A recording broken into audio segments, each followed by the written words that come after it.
Assalamualaikum guys, I hope you all will be fine. Welcome back to my YouTube channel Quick Learning with Noor. Today we are going to discuss the introduction, definition, key features, first, second, third and fourth wave of feminism with its drawbacks. So without wasting any time, let's start it. First of all, what is feminism? ये related है word female से. ये एक Latin word Femina से drive हुआ है जिसका मतलब वुमन होता है with the addition of suffix IFM. Suffix एक डिपेंडेंट मॉर्फिम को कहते हैं and morpheme is the minimum smallest unit of a speech. Dependent morpheme का खुद कोई मीनिंग नहीं होता, मगर जब भी ये किसी वर्ड के एंड पे आते हैं तो एक सेंस कन्वे करते हैं. लाइक आप देख सकते हैं यहाँ पर IFM फेमिनिज्म में आया हुआ है, तो ये एक इसके साथ मिलके एक सेंस कन्वे कर रहा है. ये एक थियोरी एंड मूवमेंट है and its motive is to fight, protest and to raise voice for the female and to protect them from the subjugation and male exploitation in society. इसके की features में आ जाता है वुमेन सफरेज. ये एक movement थी जो डिमांड कर रही थी voting rights for the female to choose their leader on their own, कि वो अपनी मर्जी से अपना लीडर सेलेक्ट कर सकती हैं. ये एक पॉलिटिकल यूनिवर्सल इशू था क्योंकि फीमेल को वोट कास्ट करने का राइट नहीं दिया जाता था. प्रॉपर्टी राइट्स, क्योंकि फीमेल को इनहेरिटेंस में कोई हिस्सा नहीं दिया जाता था जिसकी वजह से उनको अपने फादर या हस्बैंड की डेथ के बाद बहुत ज्यादा सफर करना पड़ता था. तो ये डिमांड किया गया है कि फीमेल को भी इनहेरिटेंस में हिस्सा दिया जाए.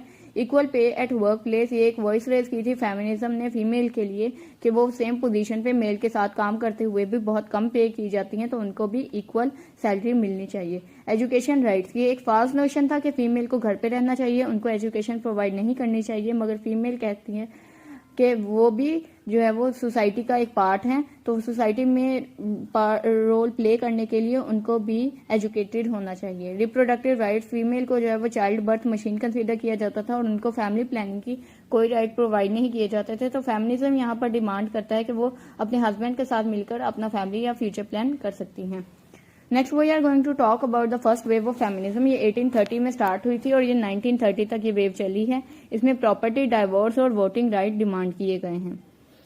क्योंकि ये फर्स्ट वेव थी, इसमें इतना ज्यादा इम्प्लीमेंटेशन नहीं किया गया, तो ये लॉ तो बन गए मगर उस पर कोई भी एक्ट अपॉन नहीं हुआ, किसी ने भी उसको फॉलो नहीं किया. सो इस वेव में ये स्लोगन बहुत ज्यादा रेज किया जाता है, वर्ड्स नॉट एक्शन. इसका मतलब ये है कि जो भी लॉ है उनको कोई भी फॉलो नहीं करता, वो अल्फाज की हद तक महदूद हैं. इंपॉर्टेंट कंटेम्प्रेरी राइटर्स में मैरी वॉलस्टोनक्राफ्ट का a vindication of the rights of women in 1792 एक इम्पोर्टेंट नोटेबल वर्क है.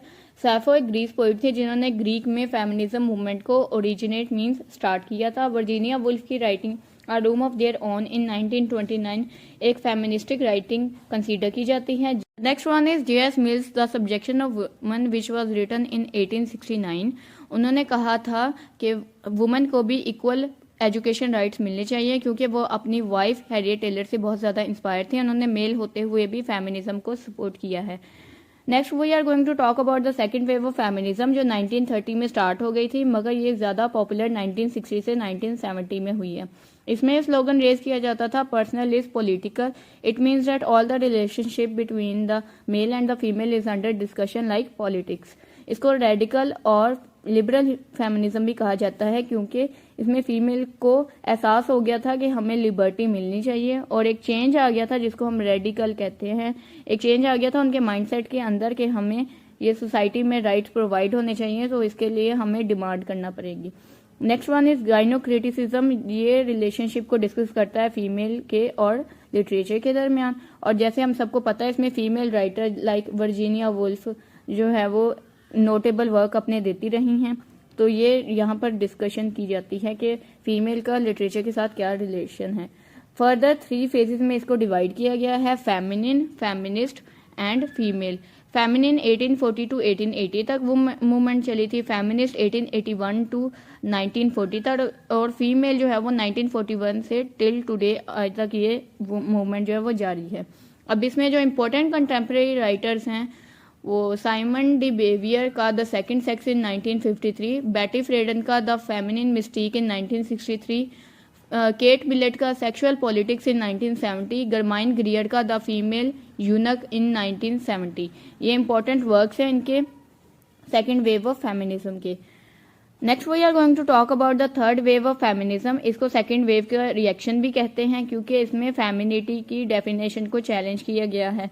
इसमें ये कहा गया है कि जो भी फेमिनिज्म के राइट्स हैं या फीमेल के राइट्स हैं वो ज़्यादातर जो है वो वाइट एजुकेटेड वुमेन को प्रोवाइड किए जाते हैं, मगर इसमें जो बैकवर्ड एरियाज हैं वो ओल्ड प्रैक्टिस को ही फॉलो कर रहे हैं उनकी फीमेल के लिए, और जो ब्लैक वुमेन हैं उनके राइट्स के लिए किसी ने भी अभी तक बात नहीं की।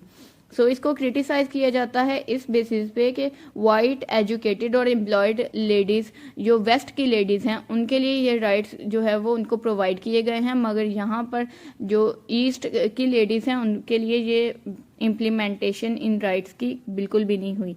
नताशा वॉल्टर यहाँ पर कंटेम्प्रेरी राइटर हैं, उनकी राइटिंग थी द न्यू फेमिनिज्म इन 1998। बाद में उन्होंने लिखा है feminism for new generation in the next year 1999। Judith Butler की feminism and subversion of identity in 1990 और कैमिल पैगलिया की sex art and American culture 1990, ये जो है वो इस वेव को या इस एज को रिप्रेजेंट कर रहे हैं कि इसमें कैसी फीमेल को राइट्स मिले हैं और इस मूवमेंट में क्या क्या चेंजेस आए हैं। The last one is fourth wave of feminism which is also known as online movement, क्योंकि 2000 के बाद आई है जिसमें सोशल मीडिया ट्रेंड पे आ गया था। फीमेल अपने राइट्स यूट्यूब, ट्विटर और फेसबुक के थ्रू डिमांड कर सकती थी ऑडियंस से, पब्लिक से और गवर्नमेंट से। वो कह सकती थी कि मतलब हमारे साथ ये इशू है तो हमें ये राइट प्रोवाइड किया जाए। ये रेडिकल क्रिटिक है हमारे सिस्टम का कि वो कहते हैं कि सिस्टम की वजह से ये सारे प्रॉब्लम्स क्रिएट हो रहे हैं और फीमेल को उनके राइट्स प्रोवाइड नहीं किए जा रहे, और ये 2008 में स्टार्ट हुई थी और ये अभी तक जारी है। इसमें मी टू मूवमेंट पे ज़्यादा फोकस किया गया है, जो कि सेक्सुअल और फिजिकल हैरेसमेंट फीमेल फेस करती हैं मेल पैट्रियार्कल सोसाइटी में, तो उसके खिलाफ स्ट्रिक्ट एक्शन लेने का कहा गया है। और इसको थर्ड वेव को ऑप्टिमिस्टिक और ब्लाइंड कहा गया है क्योंकि ये इतनी देर से फेमिनिज्म स्टार्ट हुई थी मगर मी टू मूवमेंट पे किसी ने भी बात नहीं की। फेमिनिज्म जो है वो मूव होना स्टार्ट हो गई थी एकेडमिक से पब्लिक स्फीयर में, यानी कि पहले जो है वो सिर्फ उन फीमेल के राइट्स की बात की जाती थी जो कि इम्पोर्टेंट पर्सनैलिटी होती थी या सेलिब्रिटी होती थी, मगर अब जो पब्लिक वुमेन है यानी कि जो आम खातून है उसके राइट्स के लिए भी बात की जाने लगी। अच्छा, फेमिनिज्म जो है वो इसके बाद मैं आप लोगों को थोड़े से ड्रॉबैक्स बताती हूँ। फेमिनिज्म एक बहुत अच्छी मूवमेंट है जो फीमेल के राइट के लिए वॉइस रेज करती है, मगर ये जो है बहुत सारी जो अरिस्टोक्रेटिक लेडीज हैं वो इसको एक फैशन के तौर पर अडॉप्ट करती हैं। जैसे कि पाकिस्तान में होता है कि मार्च पास में जाकर वो जो है वो फीमेल जो है वो राइट्स अपने डिमांड कर रही होती हैं और वो एक नेगेटिव स्लोगन को बहुत ज़्यादा रेज करती हैं, warm your bed your self, और ये जो है वो ये एक इंसल्ट है प्योर बॉन्डेज ऑफ मैरिज का। Education, voting, property rights female को प्रोवाइड होने चाहिए, मगर उनको ये नहीं होना चाहिए कि अपने लॉफुल हस्बैंड को फॉरबिड करें कि वो उनके जो है वो पास ना आए। तो ये यहाँ पर एक और स्लोगन जो है वो रेज किया जाता था, माई बॉडी माई चॉइस। तो ये जो है वो बहुत ज़्यादा फेमिनिज्म को नेगेटिव पर्सपेक्टिव में ले जाता है।